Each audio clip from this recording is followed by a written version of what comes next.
Hey students, I am Kumar Kaur from Reason Academy team. So today we'll go through with the chapter The Glimpses of India. We have covered the first part and I hope you have gone through with that video, and today we'll try to discuss the second part, and the name of that chapter is Kurg. You can also say Kurg. And if I talk about Kurg and what is special in a Kurg, it is a rainforest area. It is located in Karnataka state, and you can say it is a kind of a hill station. You guys know about the hill station where we go for visit, and there's some hilly area, rainforest, all the things were there, very friendly to nature. You can say there you will find so much interest and you will love the nature while seeing that kind of place. So the Kurg and the Kurag is a kind of a place that it is called a coffee country. Now you'll feel like that it is in Karnataka state, and still ma'am is saying that it is a different country, a coffee country, but no, means यहाँ पे कहने की ये कोशिश की जा रही है देयर इज़ मतलब कॉफ़ी की इतनी ज़्यादा वहाँ उपज है कि उसे कॉफ़ी कंट्री ही कह दिया गया। ठीक है, बहुत सुंदर बात कही गई कि Coorg is a coffee country. So that sounds too good, but it is in India and we have that beautiful place and famous for rainforest and spices. You know the Kerala side में आपको जो भी बहुत ज़्यादा स्पाइसेस जो हमारी हैं सबसे ज़्यादा उधर केरला साइड से ही आती है और ये उधर का ही पार्ट है. सो हमारे बहुत ज़्यादा वो कुरग इन सारी चीज़ों के लिए फेमस है. चलो let's go with the chapter. Will try to understand the text what they are trying to make us understand about that. And who is the writer? First of all, if we'll go through, the Lokesh Abrol is the writer of that chapter. Midway between Mysore and the coastal town of the Mangalore sits a piece of heaven that must have drifted from the kingdom of God.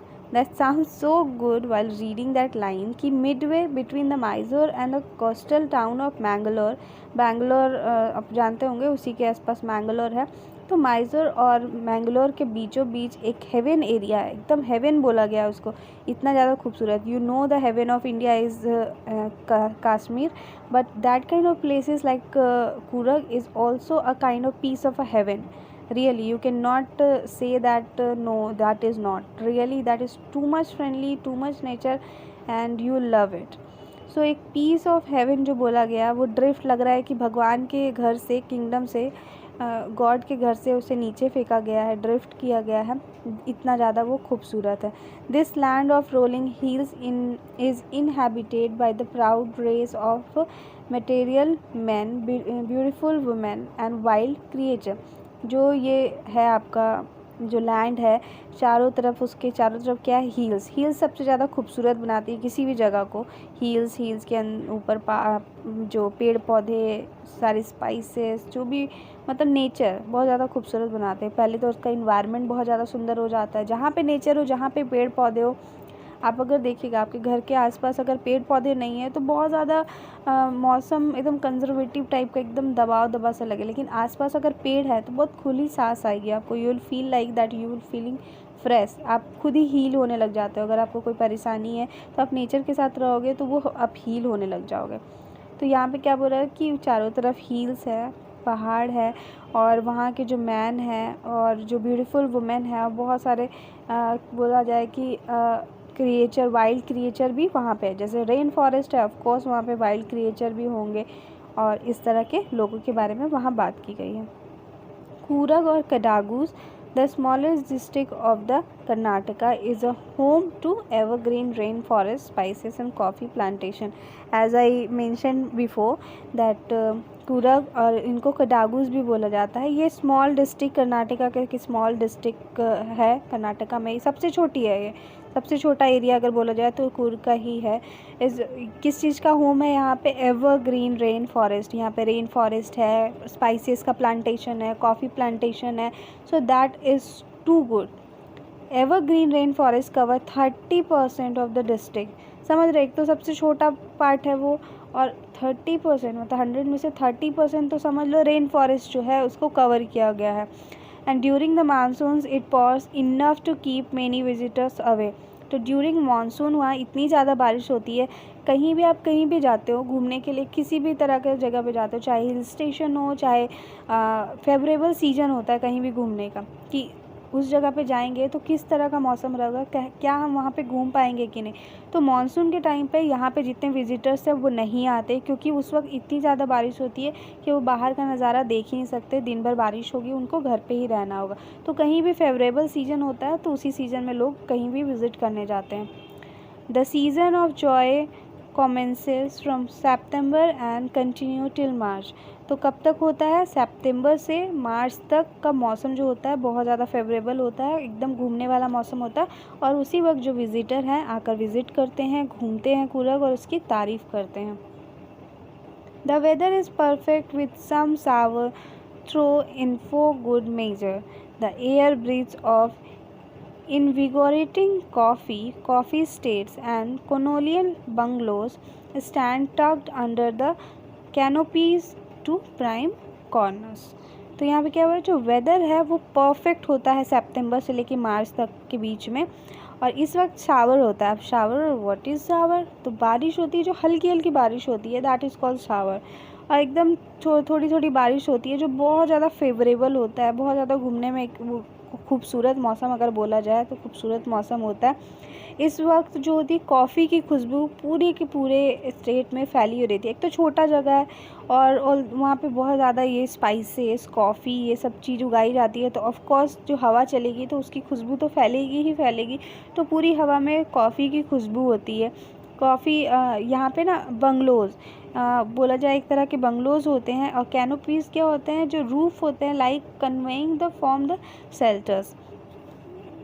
पुराने bungalow, मतलब bungalow तो होते हैं, बहुत खूबसूरत होते हैं bungalow, उन बंगलों के ऊपर में सारे जो पेड़ हैं उन्होंने एक रूफ बना लिया है, उसी को कैनोपीज़ बोलते हैं। उस तरह का आप घर वहाँ पे देख सकते हैं, बंगलो वहाँ पे देख सकते हैं, जो बहुत ज़्यादा खूबसूरत, अट्रैक्टिव पीस अगर बोला जाए तो वो है वहाँ पे।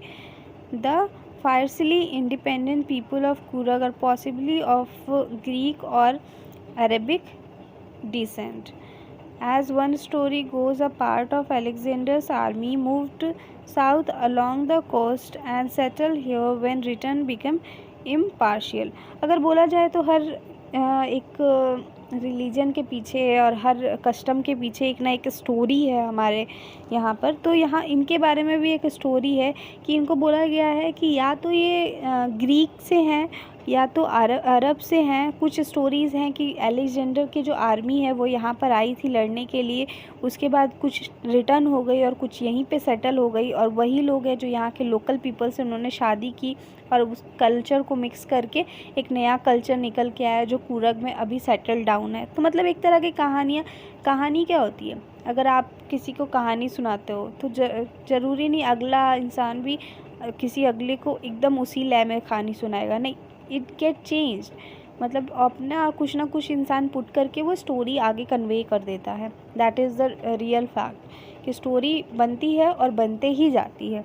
तो यहाँ पे यही बात बोला गया कि अलेक्जेंडर की आर्मी आई थी और वो कुछ रिटर्न हो गए और कुछ उसमें से रह गए जिन्होंने यहाँ के लोकल पीपल से शादी की और यहाँ के कल्चर में अपना ट्रेडिशन डालकर उन्होंने कुछ नया ही बना दिया। तो these people married among the local and their culture is apart in a material traditional marriage and religious rite which are distinct from the Hindu mainstream. The theory of Arab origin draws suppose from a long black coat with the embroidered waist belt worn by the Kudawus, known as kupai. It resembles a kupiya worn by the Arabs and the Kurds। तो यहाँ पे एक story तो आपको पता चल गई वो अलेक्जेंडर वाली, और दूसरी स्टोरी वो बोला जाए कि जो उनका रिलीजन और कस्टम है ये तो बिल्कुल ही डिफरेंट है हिंदुइज़्म से। जो हिंदू का जो मेन स्ट्रीम है उससे तो बिल्कुल ही अलग है। एक थ्योरी इसकी एक भी है, ये भी है कि अरब की कहानी के बारे में बात की जा रही है कि जो अरब की जो कहानियाँ, ये अरब के हिसाब से जो कहानी है कि अरब के जो लोग हैं वो कैसा पहनते हैं कपड़ा, पूरा एकदम वाइट कलर का नीचे तक पहनते हैं, गाउन टाइप से पहनते हैं और बेल्ट लगाते हैं, सर पे टोपी पहनते हैं। तो इनका भी रिजेंबल करता है, उनके ड्रेस से इनका भी रिजेंबल करता है। ये एम्ब्रॉयडरी किया हुआ वेस्ट बेल्ट पहनते हैं जिसे वो कोडावूस बोलते हैं और इसको कुपाई बोला जाता है। कोडागूस पहनते हैं और इस ड्रेस को कुपाई बोला जाता है और ये बिल्कुल खुफिया की तरह लगता है जो अरब के लोग पहनते हैं, जिनको हम कुर्ट्स बोलते हैं। तो मतलब घुमा फिरा के ये ड्रेसिंग का बात किया जा रहा है कि वो वाइट ड्रेसेस पूरा लंबा पहनते हैं और उनके जो कमर पे बेल्ट होता है और उसको वो लोग बोलते हैं खुफिया, और ये लोग पहनते हैं ब्लैक कलर का जिसे कहते हैं वो कूपिया। तो कहीं ना कहीं रिजेंबल हो रहा है, तो दो तरह की स्टोरी निकल के आ रही है। Kurgi homes have tradition of hospitality and they are more than willing to recount numerous tales of valor related to their sons and fathers। तो कुर्गी यहाँ पे इनको देखो तीन बात बोला, पहले कुरक पीपल बोला गया, फिर कोडागूस बोला गया, फिर कोडावुस बोला गया। तो इस तरह से तीन तीन इन्हें नाम दिए गए। तो कुर्गी जो लोग हैं वो उनका ट्रेडिशन ही है हॉस्पिटैलिटी करना, मतलब आदर सत्कार, लोगों को अच्छे से रखना। कोई आया मेहमान तो मेहमान भगवान के समान है, that kind of feature they have. तो वो जो वहाँ पे जाते हैं, तो कोई भी वहाँ पे जाता है, वहाँ पे number of stories of valour, जीत की कहानियाँ और बहुत सारी ऐसी कहानियाँ होती, लड़ाई की कहानियाँ, बहुत सारी ऐसी कहानियाँ जो उनके बेटों की, उनके पिता की, दादा की, बहुत सारी स्टोरियाँ वहाँ पे आपको सुनने को मिलेगी। The Coorg regiment is one of the most decorated in the Indian army. अब आप बोलोगे कूरग रेजिमेंट जो है बहुत ज़्यादा डेकोरेटेड, मतलब वो बहुत ज़्यादा फैंसी कपड़े पहनते होंगे, बहुत ज़्यादा डेकोरेट रहते होंगे। No, that doesn't mean.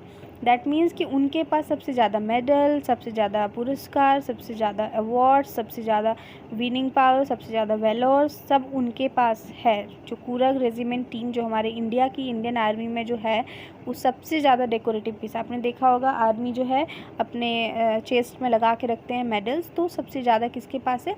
कुरग के पास। And the first chief of Indian army general Cariappa was Coorgi. और आपको ये एक जनरल नॉलेज भी दी जा रही है कि first chief of Indian army जो है जनरल करियप्पा, वो कुरग के ही थे। Even now Kodavas are the only people in India permitted to the carry fire arm without a licence. और सोचो कितना मतलब इनके ऊपर इनको कितना विश्वासी माना जाता है कि इंडियन गवर्नमेंट के द्वारा इनको ये अलाउ किया गया है कि वो किसी तरह का फायर। सो इंडियन आर्मी में वन एंड ओनली अगर बोला जाए तो यही कूरग के ही लोग हैं, इतने विश्वासी हैं जिनको कोई भी फायर आर्म्स रखने का अलाउ है विदाउट अ लाइसेंस। सोचो इनके ऊपर कितना ज़्यादा विश्वास किया जाता है। The river Kaveri obtains its water from the hills and the forest of Coorg. आपको पता होगा द कावेरी नदी जो कर्नाटका तरफ है, तो इसका जो ऑब्टेन करती है, कहाँ से प्राप्त करती है ये पानी? वो हिल्स जो कहाँ से निकलते हैं, वो फॉरेस्ट, कूरग जो फॉरेस्ट है वहाँ से निकलते हैं। तो mahseer a large fresh water fish abound in these water, kingfishers dive for fish abound on in these water। तो महासेर एक बहुत मछली है, फेमस मछली है जो बोला जाए फ्रेश वाटर में ही मिलती है। और ये मछली कहाँ पाई जाती है? इसी नदी में, इस कावेरी नदी में पाई जाती है। Kingfisher dive for their catch while squirrel and langur drop partial eaten fruit for mischief of enjoying the splash and the ripple effect in the clear water। Elephant enjoy being bathed and scrubbed in the river by their mahouts। तो यहाँ पे एक environment बताया गया है कि कितना खूबसूरत नेचर फ्रेंडली इन्वायरमेंट है। उस नदी में जो है महासेर की जो ये है फिश है वो पाई जाती है, जो जिसे ये डाइव करके लोग पकड़ते हैं। वहाँ के मछुआरे जो हैं उसे डाइव करके पकड़ते हैं। और वहाँ पे जो स्क्वैरल है, रंगूर है, वो आधा फल खाकर वो पानी में फेंक देते हैं, बदमाशी करते हैं। और वो जो स्प्लैश की आवाज़ होती है और वो जो रिपल्स, गोल गोल रिपल्स बनते हैं ना वाटर में, क्लीन वाटर में रिपल्स बनते हैं, उसे देख के वो बहुत ज़्यादा इंजॉय करते हैं। वहाँ पे जो एलिफेंट है वो बहुत ज़्यादा मज़ा करते हैं, वो पानी के अंदर जाते हैं और उनको जो पालने वाले हैं वो ये करते हैं, उन्हें नहाते हैं, उन्हें स्क्रब करते हैं, तो उन्हें बड़ा मज़ा आता है। मतलब एक फ्रेंडली इन्वायरमेंट बताया गया है कि कितना खूबसूरत इन्वायरमेंट है वहाँ पर कूरग का। The most laid-back individual become converts to the life of high-energy adventure with river rafting, canoeing, rappelling, rock climbing and mountain biking। तो यहाँ पे मोस्ट अगर बोला जाए वहाँ के लोग वहाँ से अट्रैक्ट क्यों होते हैं, क्योंकि यहाँ की हाई लाइफ एनर्जी के लिए। यहाँ पे जो एनर्जी है ना वो बहुत ज़्यादा अगर बोला जाए कि अट्रैक्टिव है, क्योंकि वहाँ पे एडवेंचर बहुत ज़्यादा है। रिवर राफ्टिंग मतलब आप रिवर में हैं और एक प्लेटफॉर्म, लकड़ी का एक प्लेटफॉर्म है, उसके ऊपर आप हैं और नदी की धारा के हिसाब से आप बह रहे हैं, तो that will be so interesting. वो ख़तरनाक भी है पर जिन जो ट्रेंड हैं उनके लिए बहुत बढ़िया है। एंड कैनोइंग एक तरह का आप समझ लीजिए बोट है, और उसमें एक ही होल है जिसमें आप सिर्फ एक ही इंसान फिट हो सकता है, या एक या दो, इस तरह का वो कैनोइंग रहते हैं। और वहाँ पे फिर रिवर में जाकर वो बोटिंग टाइप से करते हैं, वो भी बहुत ज़्यादा एडवेंचरिंग होता है। रैपलिंग और आपका रॉक क्लाइंबिंग जैसे वो चढ़ना, माउंटेन पे क्लाइंब करना रोप के थ्रू, ठीक है। और रैपलिंग मतलब एक क्लिफ से उतरना रोप के थ्रू ही। और माउंटेन बाइकिंग मतलब एक तरह का माउंटेन के ऊपर में बाइक चलाना, चाहे वो बाइसिकल हो चाहे मोटर बाइक हो, ये चलाना। ये मतलब न्यूमरस बोला जाए एडवेंचर, अगर वहाँ पे हर तरह का एडवेंचर आपको मिल जाएगा। Trekking and all that is मतलब लोग इससे बहुत ज़्यादा अट्रैक्ट होते हैं इन सब चीज़ों से। अगर बोला जाए ये डेंजरस है, at the same time interesting भी है। बर्ड्स, बीज and butterflies are there to give you the company. Macaws, Malabar squirrel, langur and cylinder lorries keep a watchful eye from the tree canopy. I do however prefer to step aside for a wild elephant. तो वहाँ पे animals के बारे में, insects के बारे में बताए गए। बर्ड्स, बीज और बटरफ्लाइज वगैरह जो हैं वो आपको कंपनी देंगे। लंगूर और वहाँ के जो स्पेशल लंगूर, स्क्वेरल और सिलेंडर लॉरीज़, ये सब तरह के एनिमल्स जो हैं आपको, ये आप जंगल के थ्रू जाओगे तो आप देखोगे पेड़ के ऊपर में बहुत सारे जानवर बैठे हुए हैं, बीज उड़ रही है, बर्ड्स उड़ रहे हैं, बटरफ्लाइज है, नेचर है, वो सारे आपको कंपनी देंगे। और मैं अगर बताता हूँ, जो ये राइटर लिख रहे हैं वो बोल रहे हैं कि मैं आपको बताता हूँ, अगर वाइल्ड एलिफेंट अगर आए तो आप उनको रास्ता दे दीजिए उनको जाने के लिए, क्योंकि उनके रास्ते में आना मतलब जान हाथ धो पाना, क्योंकि वो जंगली एलिफेंट है ना। The climb to the Brahmagiri hills brings you into the panoramic view of entire misty landscape of Kurag. आप ब्रह्मगिरी हिल्स की तरफ जब जाएंगे तो एक आपको पैरानॉमिक व्यू आपको दिखेगा, एकदम लैंडस्केप, दूर दूर तक खाली, ठीक है। एकदम मतलब आपको लगेगा कि कुरग का ये कौन सा स्पेस है जिसमें आगे आपका पहाड़ और उससे पहले एक बहुत लंबा चौड़ा लैंडस्केप, वो जो कुरग में आपको वो भी बहुत ज़्यादा अट्रैक्टिव पीस लगता है। A walk across the rope bridge leads to the 64-acre island of Nisargdhama, running into the Buddhist monk from the India's largest Tibetan settlement at the nearby Bailukup. In the bonus, the monks in red orch and yellow robes are amongst the many surprises that wait to be discovered by the visitor searching for the heart and the soul of India right here in Kurag. तो कूरग का कुछ visiting place के बारे में भी यहाँ बहुत खूबसूरती से बताया गया है कि एक रोप ब्रिज है वहाँ, जिसको आप पार करके एक आइलैंड में पहुँचते हैं, जो 64 एकड़ का वो आइलैंड है जिसे निसर्गधामा नाम दिया गया। वहाँ बुद्धिस्ट का बहुत ज़्यादा इम्पैक्ट है, वहाँ बुद्धिस्ट मॉन्क आपको मिलेंगे, एकदम इंडिया का लार्जेस्ट तिब्बतियन सेटलमेंट वहाँ पे आपको मिलेगा। इस जगह पे अगर बोला जाए जो मॉन्क है वो रेड कलर के औरचार, एक लंबा सा अगर बोला जाए गाउन टाइप का, रेड और येलो कलर का रोब वो पहने रखते हैं, ठीक है। और वहाँ पे बहुत सारी ऐसी चीज़ें हैं, आप उन सब चीज़ों को देखो, पढ़ना अलग बात है और एक्सपीरियंस करना अलग बात है। When you will go and see the things you will feel like that place is really too much good to be here, है ना। That place is too much interesting. और जब किसी के थ्रू जो लिखा गया उसको हम पढ़ने की कोशिश करें तो हम लोग उसको अंडरस्टैंड कर सकते हैं, पर फील करने के लिए हमें उस जगह पे होना ज़रूरी है।